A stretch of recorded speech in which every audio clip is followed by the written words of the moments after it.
कि उसका बच्चा मर गया तो बगैर देखे हमारा बच्चा हमें कितना बड़ा दुख देकर चला गया। आज यहाँ बेराहत है। ये कैसी बातें कर रही हो? खुदा ना खास्ता हमारी देखो।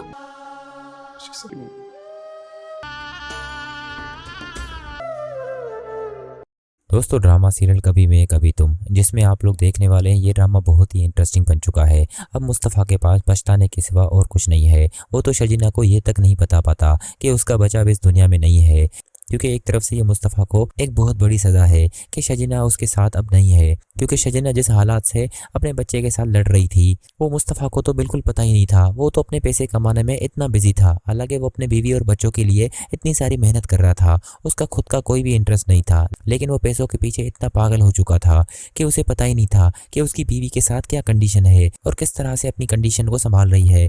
लेकिन मुस्तफ़ा इतना केयरलेस निकलेगा शजीना ने कभी सोचा नहीं था, क्योंकि वो तो चाहती थी कि आखिरी वक्त में मुस्तफ़ा बस मेरे साथ ही रहे। लेकिन मुस्तफ़ा ने ऐसा नहीं किया। वहीं दोस्तों मुस्तफ़ा अब सज़ा भुगत रहा है, वो भी अपने बच्चे की सूरत में।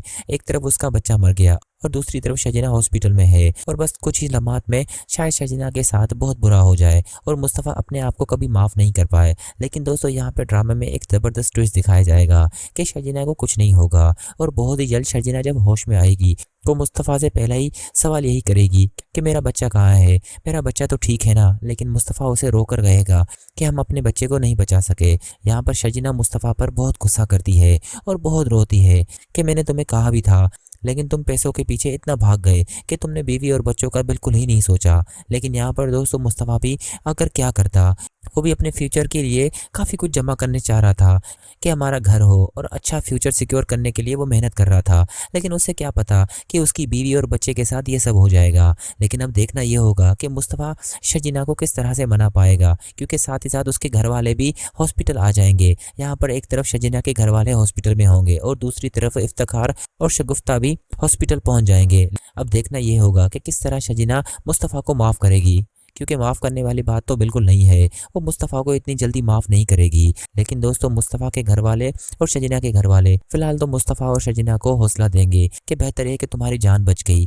क्योंकि दोस्तों जिस तरह की शजीना की हालत लग रही थी, हमें नहीं लग रहा था कि शजीना बच पाएगी। लेकिन मुस्तफ़ा की दुआएं रंग लाई और शजीना बच गई।